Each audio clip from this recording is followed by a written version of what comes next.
I'm Lauren Mayk. Welcome to Battleground Politics. On this episode, we're discussing the latest troubles facing SEPTA and what's ahead for the transit agency and its riders after months of disruption stemming from a string of issues, including funding issues, fires, and a lawsuit. Right now, federal investigators are helping the transit agency complete the train car inspections of its decades-old Silverliner 4 regional rail cars after multiple fires. Well, those inspections have led to service disruptions, delays, and crowded commutes. SEPTA had been facing a deadline of October 31st to complete those inspections, but federal officials gave SEPTA a 2-week extension. Joining me now is SEPTA's General Manager, Scott Sauer. Scott, great to see you. Thanks for joining us. Thanks for having me. So let's talk about where things stand right now with a number of issues facing SEPTA. Let's start with these regional rail cars and a November 14th deadline to get these inspections done. Is SEPTA going to meet that deadline? Yes, we are. We are fully committed to meeting that deadline. We are about 75% of the way through the fleet now with inspections. So we are making really good progress. We really got some momentum on the inspections about midway through October.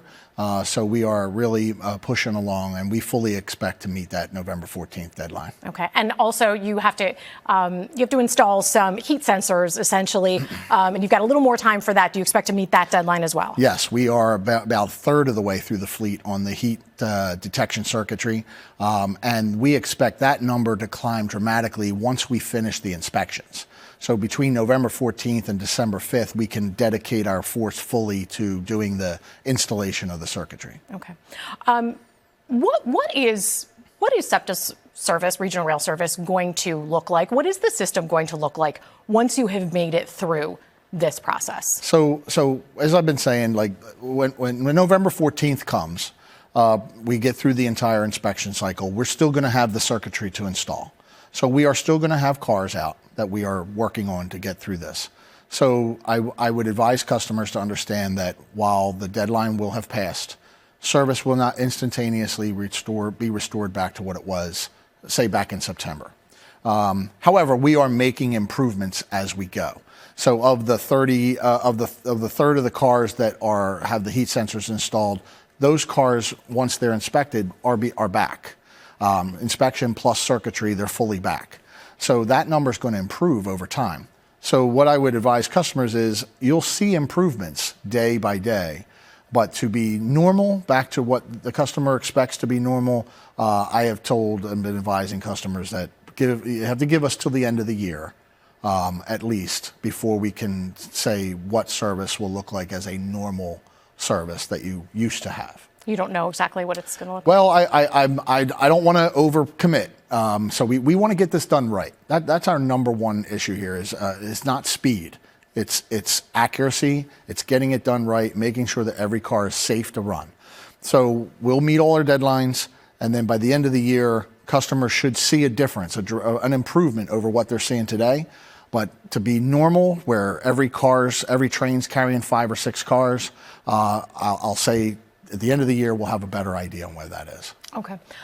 This has been a tough process for riders. There's been delays. It's been crowded. They've seen trains pass them by. It hasn't been easy. And it comes on the heels of some frustrations that, quite frankly, were already there. Right. What do you say to riders, to your customers who say, I can't count on SEPTA? Yeah, I can see where they feel that way. It's been hard for me to count on SEPTA sometimes in my commute. But what I can say to customers is, number one, I appreciate that and I empathize completely with what they're going through.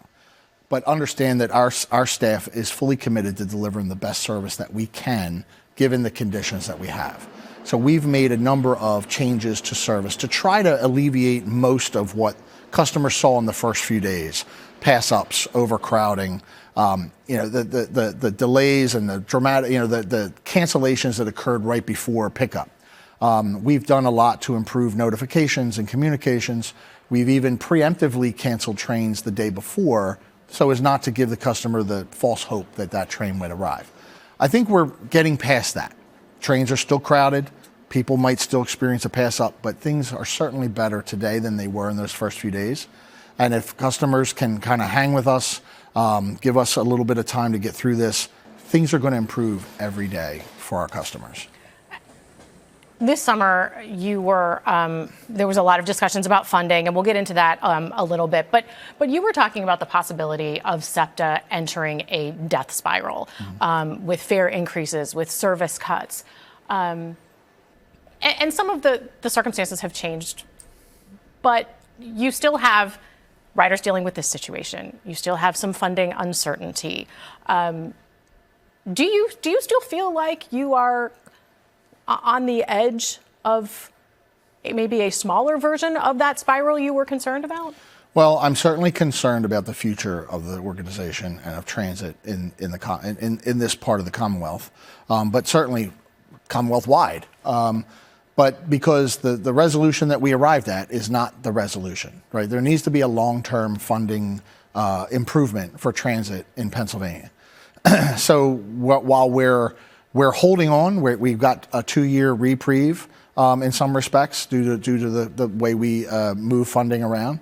We're not fixed. The situation is not resolved.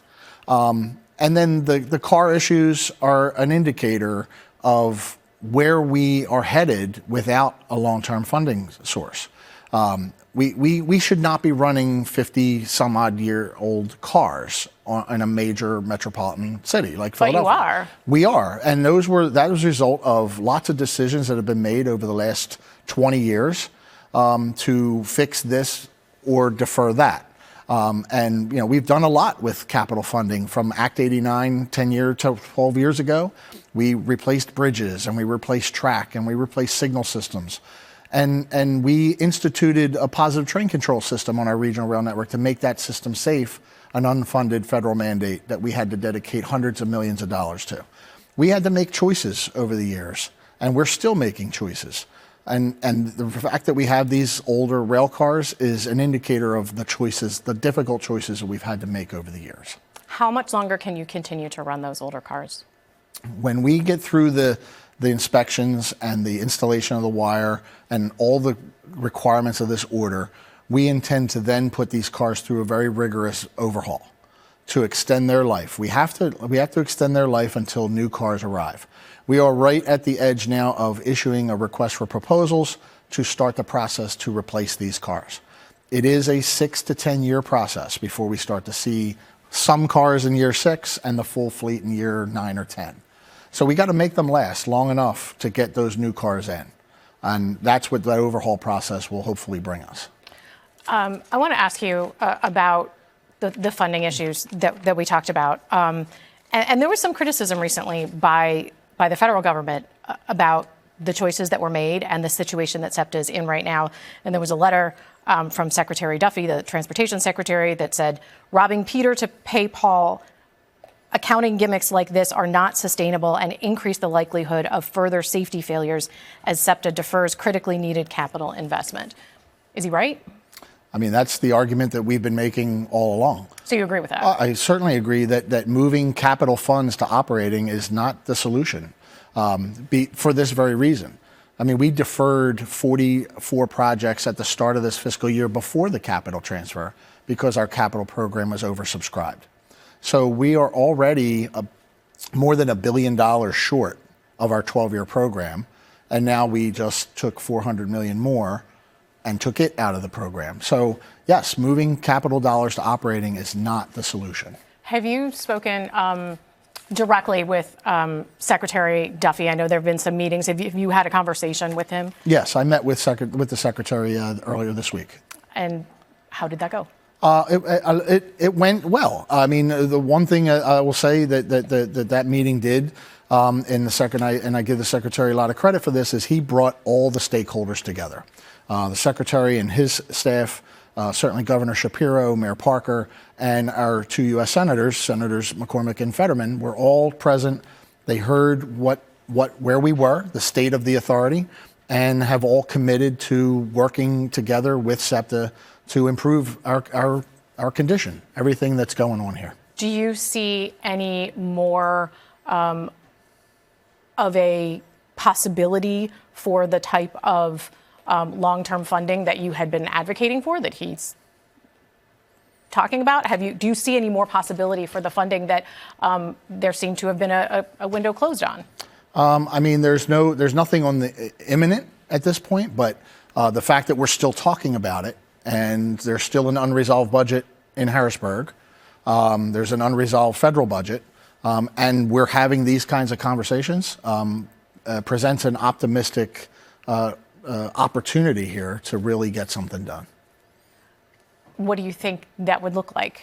Well, I know what I hope it'll look like. I hope it'll look like something like what the governor proposed in his budget this year, where there's a dedicated funding source to make SEPTA and the other transit agencies in Pennsylvania able to continue. But now we're talking about capital dollars too, whereas for the last year or so, we've been focused squarely on our operating budget for good reason. But now we have to have a discussion on capital dollars and how to program those dollars effectively. Do you think that there would be a possibility, and this is something that has sort of been out there and people have discussed, of maybe a regional tax that could go to SEPTA? Is that something that you think would be on the table? Well, I mean, SEPTA we don't recommend the mechanism to solve the issue. But certainly, I've heard all sorts of proposed solutions on taxing and skill games and marijuana, and you've heard all these. Yeah. So we're not in the business of telling the legislature how to do it. We tell them what our needs are, why it's important, and we help them understand what SEPTA and what other transit agencies bring to the Commonwealth that will justify whatever the resolution is that they decide. So let me get back to that meeting you said with Secretary Duffy, and you said you talked to him this past week. What's the next step with the federal government? So the secretary wants to meet again. He wants to have ongoing discussions as we go through our emergency order compliance with FRA. We have work to do with the Federal Transit Administration that we're reporting on. But the secretary wants to continue these discussions with those players in the room, and he really wants to make a sincere effort to help us resolve these issues. He was critical of he called it the management of SEPTA. Did you take that to mean you? I took that to mean management of SEPTA generally. Look, I'm part of it. I'm management. I'm the face of the organization. So when you criticize management, it's really all about me and what I can do to bring management together to resolve these issues for the best interest of our customers. Our customers deserve a good transit system, a safe transit system. So it's squarely on my shoulders. Why did the federal government have to be the one to come in and say, hey, you've got to do this, you've got to do these inspections? They shouldn't have. This is something that we should have devised on our own, and in some cases we did. We worked hand in hand with the federal government to create the inspection plan. We had to submit the inspection plan to the federal government for their approval. So yes, we should have done more prior to now that would have avoided this situation. But we're here now. We're singularly focused on this as a goal for the organization. We want to get service back. We want to make it safe. And working with the federal government, with PennDOT, with our state regulators is very important to us to maintain that relationship and get the job done. All right. We'll have to leave it there. SEPTA General Manager Scott Sauer, thanks so much for joining us. Thanks very much. That does it for this episode of Battleground Politics. You can hear more of my interviews with public officials, candidates, political insiders, and voters by subscribing to my Battleground Politics podcast. Past episodes are streaming now on NBC10.com, the NBC10 app, our NBC Philadelphia YouTube page, or you can listen while on the go wherever you get your podcasts.